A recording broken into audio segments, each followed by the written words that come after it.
SER Podcast. Pol Morillas, director del CIDOB. ¿Qué tal? Buenas noches. Hola Pablo, buenas noches. ¿Sigue utilizando Marruecos estos flujos de personas que ahora citaba Vicky como método de presión política?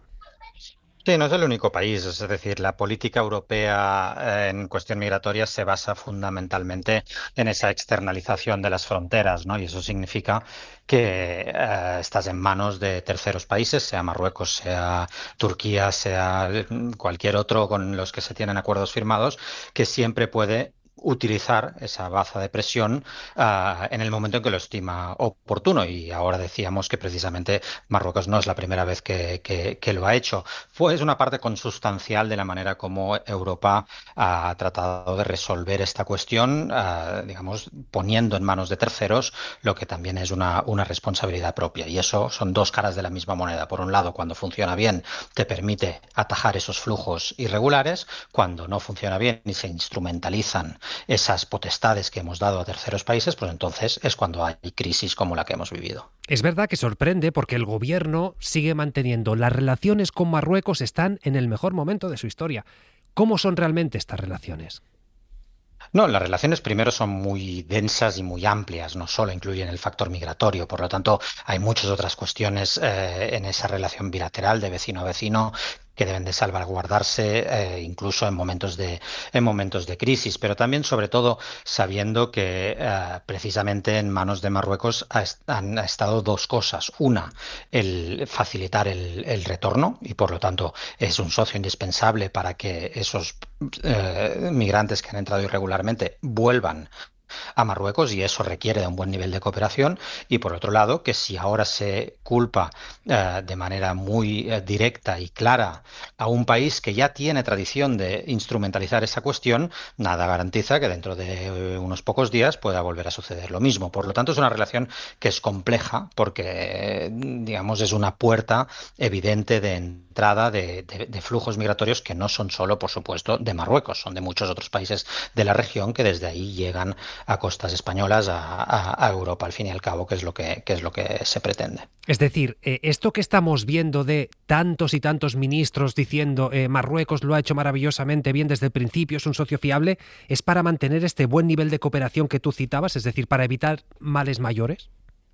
Bueno, en buena medida sí, en buena medida estriba en que es el actor, y insisto, no solo Marruecos, hay otros países que están en la misma situación, lo vivimos durante la crisis del 2015-2016 con Turquía, por ejemplo, ¿no? A la cual, por supuesto, tampoco se quería criticar en la medida en que no avanzaba suficientemente el retorno, precisamente porque era esa la baza que los europeos hemos venido jugando en los últimos tiempos para tratar ese fenómeno. Por lo tanto, nos ponemos más en manos de esos países que, por supuesto, también saben perfectamente, y aquí hay consideraciones bilaterales, pero también geopolíticas, ¿no? de más largo alcance, que también es un momento oportuno para, en cualquier caso, probar, ¿no? y hasta dónde puede llegar esa crisis, ¿no? Y eso es lo que ha sucedido ahora, e insisto, no solo es la relación bilateral, también es el momento en el que se encuentra Marruecos internamente y también su posición geopolítica. Lo que hemos visto es cómo miles de personas han preferido poner en riesgo sus vidas, de hecho por lo menos 72 las han perdido intentando llegar a España, en busca de un futuro mejor, de una esperanza. ¿Cómo hay que imaginar, Pol, la realidad social, económica, el día a día en Marruecos para que estas personas hayan tomado esta decisión tan complicada?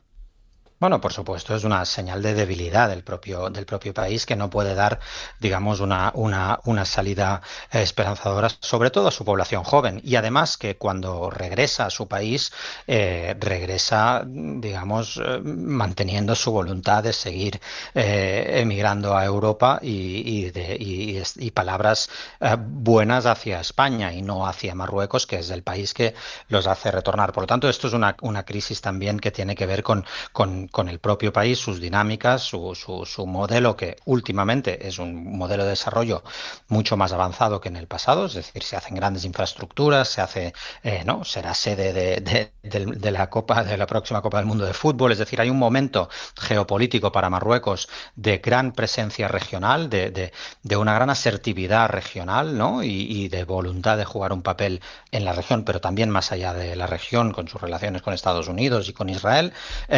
pero al mismo tiempo sigue teniendo grandes carencias a nivel interno, como muestra esta situación de ahora. ¿Y cómo interpretas la reacción de Europa ante esta crisis? Ver tantos países diciendo España, ¿qué estás haciendo? Hay que salir de Schengen, como decía Italia, incluso socialdemócratas como Dinamarca poniendo en cuestión la libre circulación y la actuación del gobierno de Pedro Sánchez. ¿Cómo interpretas esto?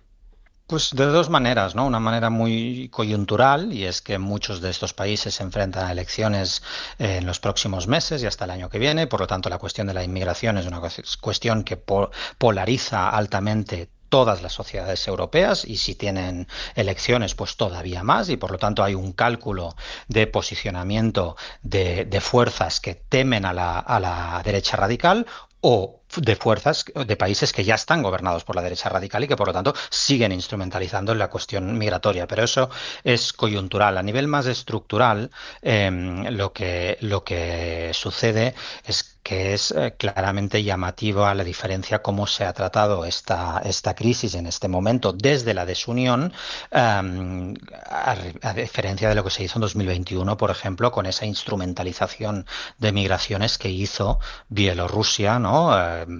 País apoyado totalmente por el Kremlin de Putin, que también hizo lo mismo hacia Polonia en 2021. Y en cambio, en ese momento, todos los europeos reaccionaron dando apoyo y solidaridad y reconociendo que la vulneración de las fronteras de Polonia era una cuestión preocupante para el conjunto de los europeos, ¿no? Entonces, esta vez ha sido más bien lo contrario. Lo que se ha hecho es una señal de desunión, una señal de división interna, que a su vez a quien más beneficia son a los terceros países que puedan instrumentalizar la cuestión migratoria, y no digamos ya a Trump, que tiene a la Unión Europea en el punto de mira desde hace tiempo. ¿Esto es coyuntural o se está diluyendo la esencia de Europa?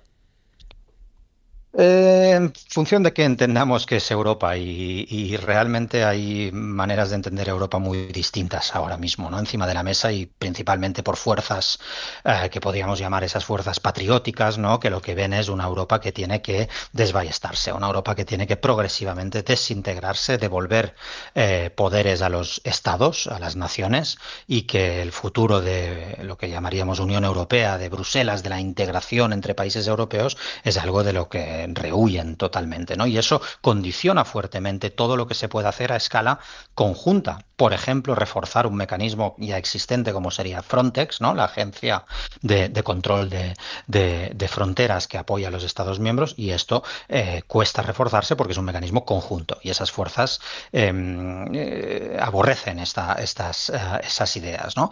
Y en cambio, también, junto con este factor político, una tendencia cada vez más creciente en Europa de hablar mucho más de seguridad que de bienestar o de ciudadanía, ¿no? Que son los elementos también consustanciales a Europa. Por lo tanto, depende de lo que uno entienda por Europa, si solo seguridad o también algo más, proyecto político, bienestar de sus ciudadanos, modelo social, etcétera, etcétera. Sí que por lo que cuentas, uno puede tener la sensación de que el gran beneficiado de esta crisis, si es que puede haber algún beneficiado, es la derecha, y si me apuras, quizás todavía más la extrema derecha. Pues sí, porque precisamente son fuerzas que no miran nunca o muy poco en el largo plazo. Lo que miran es precisamente en intentar sacar rédito político de cada una de las crisis, y la crisis migratoria es sin duda la que más instrumentalizan, porque además tiene un factor muy especial, ¿no? Cuando hablamos de migración, y es que hay siempre un otro al que culpar, o al que intentar convencer de que es el mal de todos nuestros, ¿no? Del origen de todos nuestros males. Pues sí. Pol Morillas, director del CIDOB, gracias como siempre por estar en Hora 25.